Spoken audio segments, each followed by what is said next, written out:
Okay, so ayan, magandang morning sa inyo lahat mga madam sir, mga boss, mga lods, mga lodi. So another property po ulit ang ipapakita po namin sa inyo sa araw na ito. Ito na po nga ma'am sir, mga boss, ito na po yung property. Simula po dito sa poste na po, ito po yung gate po niya. Simula po dito hanggang doon sa may boundary po niya doon. Ang estimate ko siguro na sa mga mahigit 50 po yung kanyang entrada. So may gate na po siya. Ayan po, power line, internet connection, andito na rin po. Source of water, deep well, naka-install na po yung deep well. At meron po itong kubo, meron pong kitchen, naka-separate po yung kitchen po niya. Pero papakita ko sa inyo mamaya yung mga nasa loob ng property na to. So dito po muna sa kanyang frontage o sa labas, nakaalong barangay road po siya, sementado. Ang layo po niya sa town proper, siguro estimate ko na sa mga 15 kilometers po siguro, pero lahat naman po ay sementado yung dadaanan po natin. At dito nga po sa tapat po ng property, ayan po ay may kabahayan na po. So hindi po nakakatakot dito sa area, at dito nga po ay mga kilala na rin po namin mga tao dito dahil kapit barangay lang po namin itong property na to. So ulitin ko po, ito po ay located po dito sa ano po ito? Boundary na po pala, pero itong property na to ay sakop na po ito ng Balungaw, Pangasinan, at dito naman po sa part na ito ay sakop po ng Quiapo, Nueva Ecija. So boundary po siya ng Pangasinan tsaka Nueva Ecija, itong property po na ito. So dito po, ayan, hanggang dito po yung kanyang entrada sa may poste po dito. Ayan. So itong property po na ito ay fully fenced po siya. So ayan po yung kanyang muhon. Ayan po yung muhon po niya. Ayan po. Bali ito pong property na ito ay nabili po ng kliyente po namin at dinevelop po niya. Sa ngayon po ay binebenta na po niya. So ang presyo po ng property na to ay 6M daw po, all in na daw po hanggang sa matransfer yung title sa pangalan nyo po. So sagot na po ni seller lahat po yun, hanggang sa matransfer yung title po ninyo. At kung gusto nyo ba i-negotiate yung price, kausapin na lang po natin sila ma'am saka sir regarding po sa price kung gusto nyo pa i-negotiate. Ayan po. So sabi ko nga po, meron na pong power line, meron na pong internet connection, source of water, deep well. Wala nga lang pong nawasa dito. Baka siguro po mga ano po siguro ay magkakaroon na rin po ng nawasa dito. Ayan. So pasukin po natin itong property na ito. At kami po ay mismo nakadirect po sa mismong seller. Ayan. So ito po yung gate po niya. At dito po ay naglagay po sila ng ramp o yan po, para yung sasakyan po nila, meron silang sasakyan na Innova. So ito po yung ano po nila, para makapasok yung sasakyan po doon sa may kubo. So ito po ay meron po siya mga puno ng mangga. Boss, ilan na yung puno ng mangga? Ilan na yung puno ng mangga niya? 14. So meron po itong mga puno ng mangga na 14 po. So ganyan po yung kalalaki yung mga mangga po niya. Estimate po ang edad ng mangga po siguro na sa mga 15 years na po siguro itong mga to, o baka wala pa. Ayan po.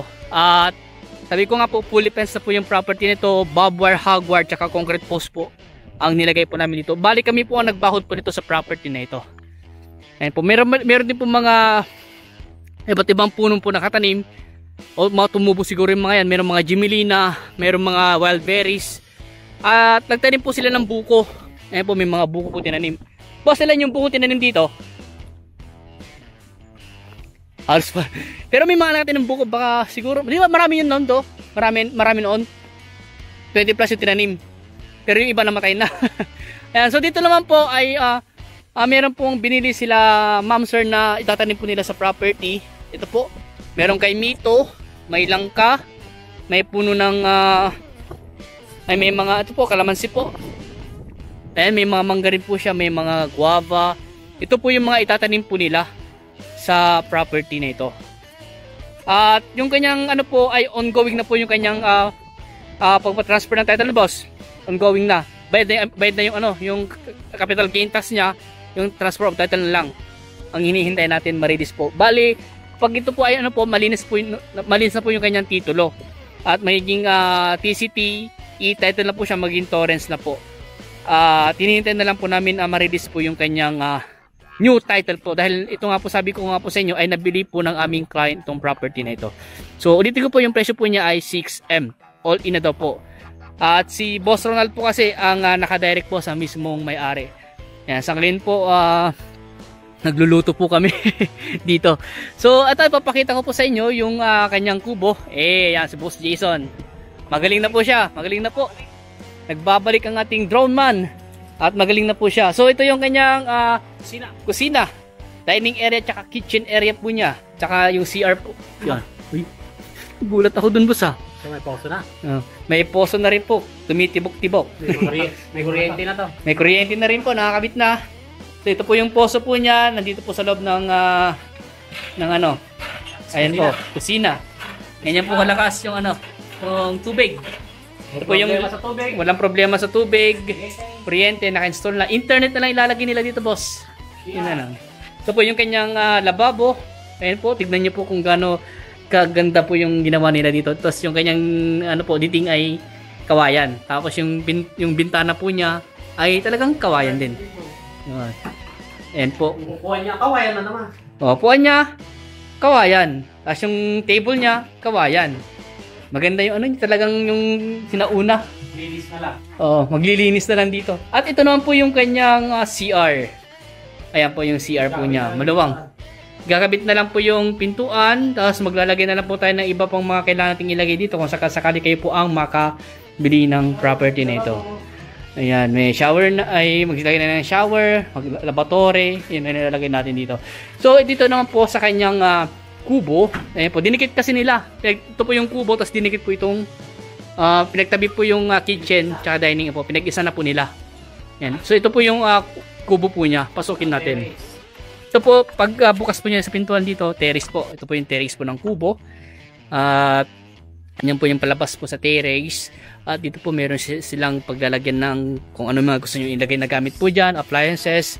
At ito nga po may power line na. Ayun po. May ilaw na po, naka-install na. Ayan, may ilaw na po siya. Dumatay.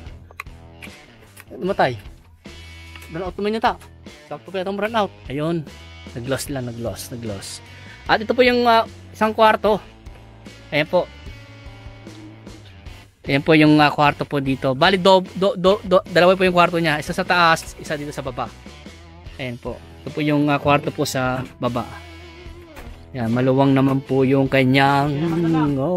Titirahan nyo na lang po. Or pwede naman po ito na yung bahay ng caretaker nyo. Tapos pwede naman po kayo magpatayo ng bagong bahay nyo po kung sakasakali. So, maluwang pa naman po yung saan kayo pwede magtayo ng bahay. Pwede po sa taas. Pwede kayo magtayo ng bahay sa taas. At ayun, pinakita ko na po kanina yan yung mga itatanim. So, ito po. Sa ngayon po kasi tag-ulan na kaya medyo tumubo na po yung mga damo. Pero ano po yan, lilinisin po yan. Boss, ano boss? Tayo na ba maglilinis? Tayo na maglilinis? Sabi ni boss isang libre linis na daw po. Basta yung ano lang, mga gagamitin lang natin mga gasolina, ganon. Gasolina lang. Libre linis na. Pag kayo po nakabili daw, libre linis na po ng Team Realtors. Basta gasolina lang po yung ano po natin. Kahit wag niyo na po kaming bayaran sa aming araw, ganoon, o daily. So gasolina lang po, tsaka merienda lang, okay na po kami doon. Pangkain lang po, tsaka gasolina, yun na po, pwede na po sa amin yun. At kami na po maglilinis dahil meron naman po kaming mga gamit po, panlinis po dito. Pero sa akin po naman po kasi ay malinis naman po yung property po. Doon lang po sa part doon, sa banda doon lang po yung medyo malaki yung damo. Ayan. Dito po sa side, dito sa part na ito, kitang-kita mo po yung lake po dito. Ayan. May lake po dito sa part na ito. Lake na po yan. Kaso nga lang po, madamo yung lake. Kaya hindi natin makita yung tubig ng lake. So dito po sa part na ito, meron kang mountain view. Ayan po. Bundok po ng ano po yan, ng Amurong. Bali po, ano po yan, nahati po yan ng Nueva Ecija at Pangasinan din po. So, dito po may mga cell set na rin po. May mga cell set na rin po dyan. Kaya malakas po ang signal po dito. Internet connection, meron naman po tayo dyan. Magpapakabit na lang po tayo. At meron din po itong fish pan. O dalawang fish pan po ito. Ayan. Yun po yung unang fish pan dyan po sa may mga puno na yan. Andyan po yung fish pan. At kailangan natin pahukayan para kailangan natin palalimin po kasi medyo mababaw na po siya. Ayan po. At dito naman po kitang-kita po yung bundok ng Balongaw. Yan, Mount Balongaw tinatawag pero hindi po bulkan yan. At kung tinatanong nyo po kung mayroon pong nice people po dito, kami po ang nice people dito. Mababait po kami. At saka malalaki yung mga bahay dito ng mga ano po, Yung mga, tsaka mga kamag-anak din po namin yung mga andito. Ayan. Tignan po kung gaano kaganda yung view po dito sa part na ito. Kitang-kita po yung dalawang cell set po dito. Bali yung part na yan ay Nueva Ecija po yan. Tapos dito po sa kinalalagyan ko po ngayon ay Balongaw na po ito, Pangasinan. Ayan po. Dati, ito po yung mga tinanim po nilang mga buko. Ngayon, sa ngayon po kasi medyo namamatay na. Pero ngayon tag-ulan, baka sakali po makarecover po sila. So ito po yung ano naman po ito. Yung sinasabi kong wild berries. Ang tawag po kasi namin dito sa Ilocano ay yung arosip. Ayan po. Yung mga itim lang po yung kinakain po namin dito nung bata kami. At ngayon po. Ayan. Tapos yung kulay green naman maasim po yun. Ayan po. So yun nga po ang sabi ko. Itong buong property po ay bakod na po siya. Nabakuran na po. Kami po nagbakod. Ayan po. Ayan po yung bakod po niya. Ito po yung unang fish pan po niya. Sa ngayon po ay walang tubig. Tsaka mababaw na po kasi. Kailangan na po natin pahukayan. Para pwede kayo mag-alaga ng tilapia. Or mga hito. Ganun po pwede po yan. As yun naman po yung pangalawang fish pan. Bali po nahati po yung fish pan na yan. So kailangan natin maglagay ng diki po sa part na yan.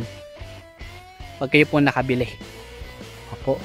So dalawa po yung fish pan po niya. Bali ito po yung ibang mga puno ng mangga po niya. So nasa 14 puno ng mangga po ito. Tapos meron pa pong mga itatanim pa po doon. Mga bagong itatanim na puno ng mangga. Ito po yung mga buko po niya. Dati po ito last po na tinanim po nila ng munggo o balatong sa Ilocano. Yan. Tapos ngayon po pwede po kayo magtanim ng palay dito. Pag tagulan po kasi ang ginagawa po nila, nagtatanim po sila ng palay. Ayan po. Ito po ay wala po siyang caretaker pero meron pong inuutusan si Madam tsaka Sir na nag-maintain po sa property na ito. Ayan po. So siguro po ito yung mga baka nung inuutusan ni Madam na nagbabantay dito. Ayan po. So hanggang pa po yan sa part na yon, yung property. Ito po kasi ay na-geodetic na rin po namin ito. Napasurvey na po namin noon bago binili ni Madam Charlie Sir. Kaya bago po kami nagbakod, pina-geodetic po muna namin. Ayan po.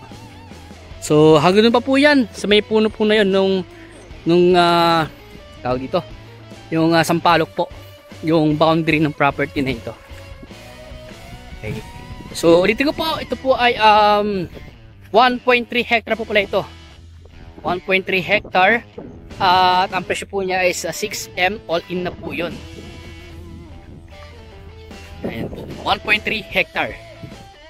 TCT Torrents na po ang magiging title po nito pag na-release na po. Kasi ongoing po yung pagpapatransfer po ng title po nito. Nabayaran na po namin yung kanyang capital gain tax. Yung sa transfer of title na lang po sa register of deeds ang hinihintay po namin para ma-release po. Ayan. So hindi na po ako makapunta doon sa pinakadulo. At medyo maputik na po dito. Kaya at ito na po, yun naman po yung view po niya. Ang boundary nga po dun po sa may sampalok.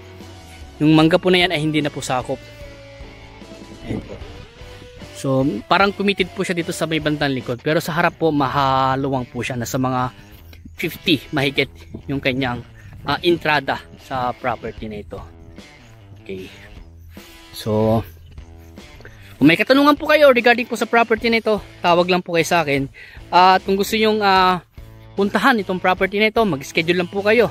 Available po ako Monday to Saturday, pero pag Sunday po, i-recommend ko po yung ibang kasama ko sa team para masamahan po kayo at may pakita po nila sa inyo itong property na ito. At kung gusto nyo kausapin yung mismong may-ari, tatawagan po natin. Or kung gusto nyo kausapin ng personal, mag-schedule po tayo para mag-meet po kayo kung sakasakali po. Yan. So hanggang dito po muna at maraming salamat po sa inyo lahat at God bless po.